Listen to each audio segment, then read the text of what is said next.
Florida first. KX News at 10 starts now. Good evening, I'm Lauren Culver. And I'm Chad Mira. Thanks for joining us tonight at 10. In continuing coverage tonight, KX News continues to report on opioids prescribed to injured workers. The North Dakota Workers' Compensation Program is funding the narcotics given to injured workers. Burleigh County has the highest prescription rate in the state. KX News reporter Renee Cooper has had several people reach out to tell their story of addiction. Tonight, we introduce you to Richard Landsberger. Landsberger was a case stacker operator for Land O'Lakes Milk. He was first injured in 2005, then again in 2007. I was standing in front of the stacker, and the stacks fell out of the stacker, and I grabbed them, went to set them upright, and the jaws closed on the stacker again and pushed the stack up, and my arm snapped, and felt like it broke my arm in here, and I tore the bicep off. In 2011, following yet another on-the-job injury, he started using opioids every day. The surgeon said, your shoulders are shot, you need shoulder replacement. And he did talk to me about disability in 2011, but I was 51 years old.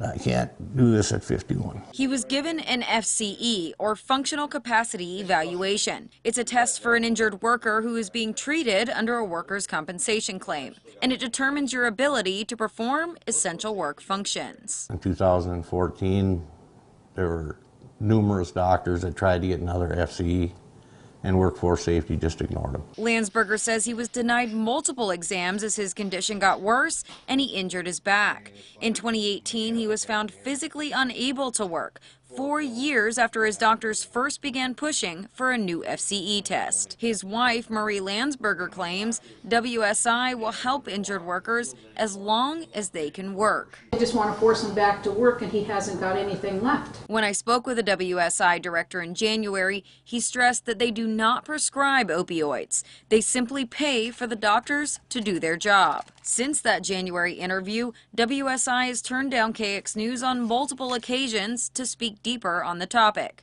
National and statewide concerns over the opioid epidemic have even led to legislation. House Bill 1063 would have required injured workers to come back to the doctor every week to be reevaluated and re-up their prescription. The medical community fought hard against the bill, and it narrowly failed. The North Dakota Medical Association says their concern with the bill is, quote, that it flatly denies payment for higher doses whether or not the prescriber is able to justify the dosage.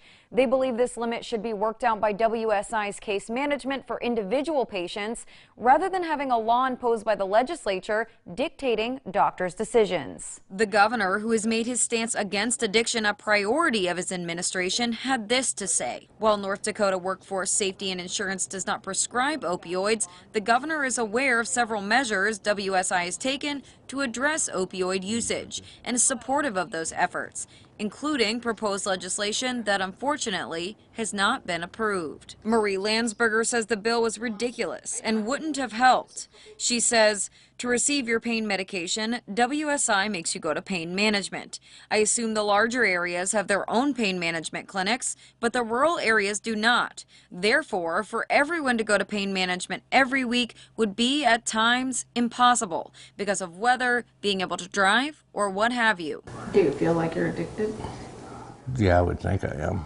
My family doctor absolutely believes it for the length of time I've been on them. Renee Cooper, KX News.